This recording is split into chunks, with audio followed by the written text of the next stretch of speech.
Welcome to the 359. I'm Roger Chang. And I'm Bridget Carey. I just got back from MWC 2019 in Barcelona, where that show was just packed. Yeah, it was. So we all thought 5G would be the key theme, but it turns out that we were all kind of blown away by foldable phones. Yeah, and multiple foldable phones. I feel like that's all anyone really cared about. Yeah, just sort of run things through. We had obviously the Galaxy Fold from Unpacked the week before. But really, Huawei, despite all of its controversies, stole the show with its Mate X foldable device. I was actually the first journalist to actually get my hands on it, which is kind of nice. We also had a look at TCL's concept phone devices using this dragon hinge mechanism that allows for foldable phones. And then lastly, I broke the news that Motorola will launch its first foldable phone, which we believe will be the Razr, sometime in the summer. Of course it'll call it the Razr. Of course. It's like the most iconic, snappy phone there is. It's definitely one of the more fascinating devices because my sources say that, they promise this is not a device that looks like anything that we've seen so far, which, so far it's really been the Fold and the Mate X. Patent filings show a phone that looks very much like the Razr. I don't know how flat it goes. That's the question. But presumably the inside of the display would be one continuous foldable screen. You'd actually close a clamshell like the old days. I feel like it's like a fidgeter's dream to like have all these foldable phones now, although they're crazy expensive. What did it feel like to have the Mate X in terms of quality when you got to like fold it? The Mate X I was surprised by the quality of it since considering it was fairly thin. Like I thought it might feel a little cheap. I think others have said there's a bit of a plasticky feel to it, especially on the front. The screen is this plastic OLED that allows for the flexibility, but it does feel like it's a little bit cheap. And the fact that this thing folds inwards, so the screen's on the outside, makes me a little worried that this thing's going to get scratched up like crazy after just a few months, right? Yeah. And look, we have to talk about the price, right? $2,600 for a phone. I am not getting it, but I am just excited that these things are, changing our conversation and, maybe shaping the future. But it is way too expensive for me. Absolutely. I think the fact that these displays offer the flexibility in terms of different designs, different shapes and sizes, that's what really excites me about it. But, you've got $2,600 for this phone. The Galaxy Fold is $1,980. I mean, we're kind of setting a bar for these phones now, these foldable phones, and they're pretty expensive. Yeah, and then also 5G phones are coming out, and then they're more expensive, which makes me go, why would you bother? Why would you bother? The 5G networks aren't really there yet. Exactly. I think that's the best point. After all the reporting I did at the show, I sort of came to the conclusion that 5G is technically here. It's not here in any real way. And that really you're looking at second half to 2020 for 5G service to be something material enough for you to actually want to use it. Before we run out of time, you got to mention your big story that came out today. Yes. So I wanted to talk about my experience walking into a nuclear disaster zone. I actually got a chance. You're so hardcore. I actually got a chance to fly out to Japan's Fukushima Daiichi nuclear power plant, site of the worst nuclear disaster, worst meltdown in history, where we got to look at the role that technology plays, whether it's robots, whether it's virtual reality, whether it's drone technology, sort of the various bits of technology being pulled together to really fix this insane problem, which is supposed to take upwards of 40 years and several $70-odd billion. It's insane, the scope of it. And it's been, 8 years since this? So. Yeah, 8 years, and really they've only started to literally scratch the surface. They just sent a robot in last month for the first time who touched some of the debris down in the bottom of the nuclear reactor. Really quick, what was your most nervous moment walking into this place? It was actually putting on the gear. I had to put 3 layers of gloves, 2 layers of socks, multiple boot changes, hard hat, face mask, all of that, and then being told that I would be in this suit for 2.5 hours. That was worrisome for me. I was a little claustrophobic. I can't wait to read the whole thing. All right, for our full coverage, check us out on CNET. I'm Roger Chang. I'm Bridget Carey. Thanks for listening.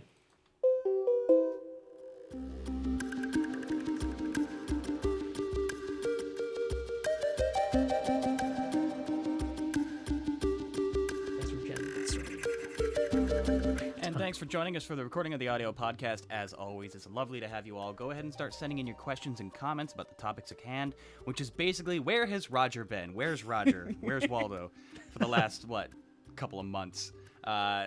Fascinating stories and field trips. Lots of cool stuff to get your hands on. Very difficult to summarize that in 4 minutes, so we like to hear what you want to hear Roger and Bridget expand more on. Right out the gate, let's take one from our new friend of the show, Nicholas Tryand. Do you think foldable phones are ever going to be bought by the average consumer? After all, they are very, very expensive. Well, weren't the first reviews of the Razr kind of like people laughed at it, but it became like the hottest thing because It was, I think it retailed for somewhere like $500, which at the time was insanely expensive for a flip phone. It was an exclusive of Singular Wireless, now AT&T, but they got it in the hands of a lot of celebrities. It started to generate buzz. The price went down on the thing, and then all of a sudden everyone owned a Razr. It's still, I think, one of the fastest selling phones or most successful single phones out there ever. But aside from the cool factor of owning one, maybe we do need something to show like how your life can be better. Like when we saw Samsung's folding phone, I kept thinking like, maybe it needs a stylus so I can like do work on it, because it is that hybrid device, and they've been trying to do different kinds of hybrid devices for years. So it's about the cool factor plus the usability, right? Absolutely. I think for early adopters, they're buying this phone simply because they want to be first, right? I don't think there's any real material use to having this bigger display, unless you like really want to see a bigger version of Google Maps. It's going to take a while for developers to actually create apps that take advantage of the bigger screens. And it's going to be kind of a nightmare for a while, because if you consider all the different screen sizes and different shapes and aspect ratios between different devices, the Mate X alone has 3 different screen ratios you have to build for, right? A front, a back, and then the combined Plenty screen. of room for little weird errors, I feel like. Exactly. Could you Yeah. imagine like designing Fortnite to run on all those screens and having them work well? Yeah, and then as a consumer, I'm like, if I'm going to drop that kind of money, I want to make sure I'm having a good experience. Right, exactly. So, look, in terms of the average, when the average Joe will buy this phone, it's not going to be for a couple of years. This is definitely for early tech adopters who have lots of money to spare. But I think over time, just like with the original Razr, prices will go down and everyone will eventually buy one. Yeah, I mean, I don't know. I'm tempted. I'm just not with that price. Yeah, you know, definitely not at this price. Staying on the topic of the foldable phones, Cam and Castillo, Mr. Lowe, they're all concerned about the build quality of the Huawei. They think it looks kind of cheap, feels cheap. But comparing it to the Galaxy Fold, who's really going to win out in this? Just because the buying plan for the Galaxy is a little questionable. Well, I don't think there's really going to be a real winner or loser here. These are really, first attempts by both companies. I don't think either company will sell a lot of these. The Huawei phone will not ever be sold in the U.S. anyway, given all the controversy going on with the company. That's true. The Galaxy Fold looks like a sturdier phone, but it's also a much bulkier phone. It feels like two smartphones sandwiched together, whereas the Mate X, yes, I think it feels a little bit cheaper than the Fold, even though I'm just guessing with the Fold, because it's thinner. But they were able to kind of get this very close, flush, gapless design. So it actually feels like a device that I could kind of hold as a daily device. The Fold is a bit bulkier. Mm-hmm. Chris Gonzalez has a good question. What did you think of the Nokia 9 PureView at your MWC experience, Mr. Roger? Well, I did not get a chance to actually play with it, but our colleagues like Scott Stein actually got to try it. Katie Collins got to try it. It has the 5 cameras. It's got 5 cameras, but no telephoto lens. It uses something, a technology from a company called Light that uses different shots to kind of create an optimal single photo. And it sounds kind of gimmicky, and the fact that they included 5 camera lenses and no telephoto lens makes me a little suspicious. Yeah, it's like, what can we do to make a phone stand out? It's camera, or now it's screen can fold. Yes, exactly. At least it's not $2,600, but it's, for me, I feel like the multiple cameras there in this particular implementation was a little bit gimmicky. I like that you've kind of given up on putting in any kind of editorial spin on it. It's like, I didn't get to play with the PureView, and that really is your job now, isn't it? Well, I meant, put it through its paces. Yeah. From Timothy, as of right now, foldables are seen as a luxury product. Do you think other manufacturers will kind of jump on this bandwagon? Specifically, what is Apple's answer going to be this? Oh. You mean to the foldable? To the foldable phones? Yeah. Correct. You know what I'm curious about? In a couple years, how will all these foldable phones influence other areas like portable gaming and, because this is the experimentation phase, right? Right. And Apple just waits around to see how it all shapes out before they even, do something with it. But I bet other companies will jump before Apple in terms of experimentation of what we can start thinking about. Yeah, I think you're right. History has shown that most of the Android guys are a bit more nimble, able to experiment with different devices. I mean, even Nintendo would probably do something before Apple. I don't know. Wait, didn't they already? I don't know about that one, but you could be sure that Apple is likely looking, or if not looking at working on this already. But to your point, they usually don't like to come out with a product until it's really 100% polished, and that usually comes after several generations of attempts by Android makers. Or what if it changes the way we think about wearables? You know? Yeah. So Yeah, the TCL had an interesting concept that it was sort of a smartphone that wrapped around your wrist like a smartwatch. like a cuff. Yeah, Like a cuff. exactly. Or Snap. Was it Snap bracelet? I am waiting for the Snap bracelets. Yeah, But I gotta wait a little more. a little bit longer. Yeah. Here's one from Grumman Pilot 99. Have you seen the 5X or 10X optical zoom phones? There is. I haven't seen the 5X ones. I know that. Was it Xiaomi has the 48X one, but I actually haven't seen the 10X thing yet. So unfortunately, it was a busy show, and I spent a lot of time trying to find foldable phones for you guys. So who did the 10X then? I didn't hear about this. There was. I think it was. I believe it was Xiaomi, and I know Jessica Dolcourt had some hands-on time with it, but it was fairly minimal. Just proving case in point that tech world is moving too fast. I'm ingrained in it here, surrounded by it, and I still can't keep up with these guys around me. From Nicholas Triand, do you think foldable phones are going to go... Oh, I'm sorry, I already covered that one. Sorry, Nick, you don't get 2 shout-outs. Here's one from our old buddy Srinjoy. Why is the Mate X getting more praise when compared to the Galaxy Fold? It only looks good. The screen folds outwards, making the crease pop out. When the Galaxy Fold folds, the crease flattens out. Right. Well, I would say actually the inward fold of the Galaxy Fold, I said fold a lot. I think the radius of that is a little bit tighter, so there actually theoretically would be more strain on the outward bend of the Mate X. I suspect that the reason why the Mate X is getting more attention is because Huawei actually let people use it. So it's like a real product. I got a good amount of time with it actually, running different apps and folding it, unfolding it multiple times just to see what it felt like. I almost dropped it at one point because I was holding it with one hand. The design is actually kind of unique because they jammed all the components into the spine, the left-hand spine of the device, so you kind of hold it like an ergonomic grip when it's unfolded. I think the design was unique. The fold, I think, we still haven't been able to touch it. Man, even at the show, it was behind glass, behind like a velvet rope thing. So I think there's still a lot of skepticism because we haven't really had a good chance to test out the Fold's device, like the Fold and how it works. Do you feel like this MWC was more exciting though because of all this talk Oh, yeah. about stuff compared to past MWCs? This is by far one of the most exciting MWCs I've ever been to. We thought going into it that it'd be all about 5G, and we were a little worried because Samsung usually holds their events there, and sort of makes it a big deal.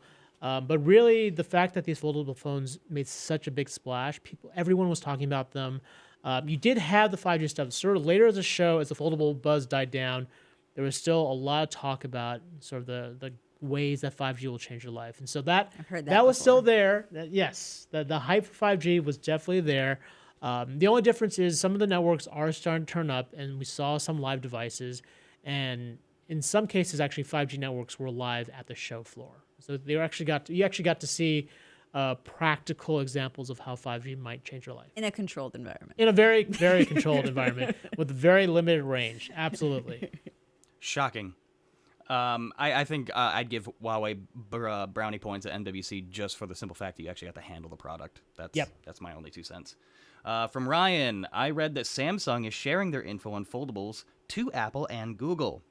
Is that a good play for Samsung? I guess they could get a cut of it if that is the case. Oh yeah, because they're going to use their screens maybe or their technology. Yeah, theoretically. And keep in mind, though, if you're talking about the display technology, Samsung runs its display business as a separate company with its own customers and whatever. And there's kind of a wall between the two businesses. So it may not be Samsung Electronics you're talking about. So, yeah, I imagine that Apple's looking at this. They're probably having conversations with display makers. Samsung's one of the biggest display makers out there. I think it's Samsung, LG. There's a Chinese one called CSOT that is owned by the same company as TCL, which makes TVs. And there's a handful of others, but those are sort of the big ones. So if Apple were to make a foldable display, like they'd have to talk to one of these companies. Srinjoy's asking, which luxury phone trend do you think will not click and people will be ridiculed for showing it off? The Notch came close. I mean, I still remember the 3D. 3D was a trend for like a hot second, and then it failed miserably. But I think he wants to know, what do you think of as far as what's coming out now between 5G, folding, blah, blah, blah. Which one of these is going to go? Maybe the crazy spider eye camera situation going on. Ooh, I like that. Having too many cameras. Like your insect eye version of like too many. Like the Nokia 9 PureView, Yeah. which looks like spider eye configuration. I mean, look, 5G is going to be a thing. It's not a fad that people are going to mock because there's just too many players behind it. There's too much investment in these networks, and they can do so much that you're going to have a 5G phone eventually. It's just going to take longer than what people are promising. Same with foldables, frankly. I think foldables will be a fad that entrenches itself in the industry, but it's just going to take a while before the average person will actually enjoy it. Or find use out of it beyond just, hey, look what I can do. Look what I can do. Yeah. Yeah, I'm kind of with Bridget on the cameras, though. That whole, like, too many lens fetish is going to kind of blow up in its own face sooner or later.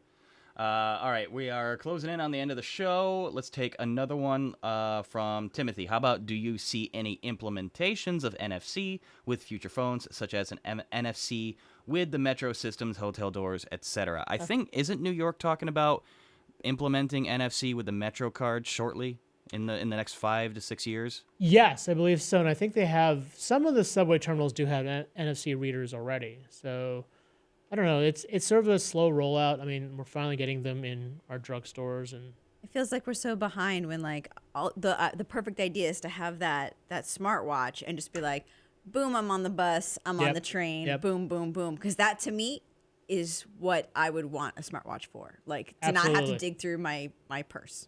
I ride the Long Island Railroad to work every day, and we still rely on paper cards that we show. And they punch out. That they still punch out. So, it's going to take a while. But yes, I think you will see a lot more NFC implementation. I think when Apple and Samsung and all those guys started supporting it, it really kind of gave a shot in the arm in that area. But it's going to take a while. It's expensive to swap out existing hardware and put in NFC compatible readers. The NFC chip itself is pennies, but it's the whole redoing everything. We can't even get trains that run on time. Yeah, like our subway stop near our office was shut down for like 3 months for longer than that. It was closer to 6. 6 months. Sorry, for basically a slight makeover. So imagine what it's going to take to get NFC into all those subway terminals. Yeah. I wouldn't get my hopes up. Hey, something that occurred to me, though, when I saw the announcement of the MFC investigation where they were thinking about doing it, the biggest concern in anyone's feedback, in as nice a words, are, what if my phone battery dies? How does NFC still work? Doesn't. It doesn't. I mean, I think that's why there's a reluctance to be fully dependent upon your technology. Well, okay.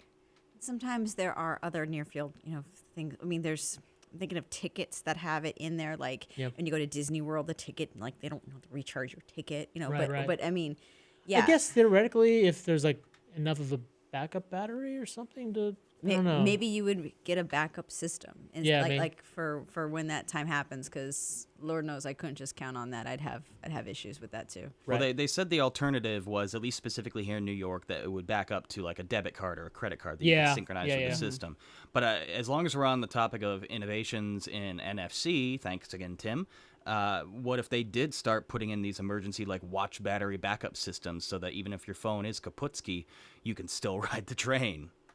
Yeah, I mean, I imagine once. I think that's the thing. Like, we're still at a point where we're dependent upon different kinds of methods to pay. So, like, until the day that your phone is sort of like your one and only source of paying for things, that's not a problem that necessarily is a huge priority. You'll still go to the teller window, Yeah. just like you would today if you had an issue, and go buy some paper version to get you through. You still got your wallet with your credit card. You still got different options in terms of paying for things. So it's not a huge priority. Because of all those options, though, that's why there's no motivation to make the upgrades and the changes. That's why when you still get a latte at the corner coffee shop, why are they going to like invest in NFC when they could just take your cash because you still have a wallet and you still have all this stuff on you?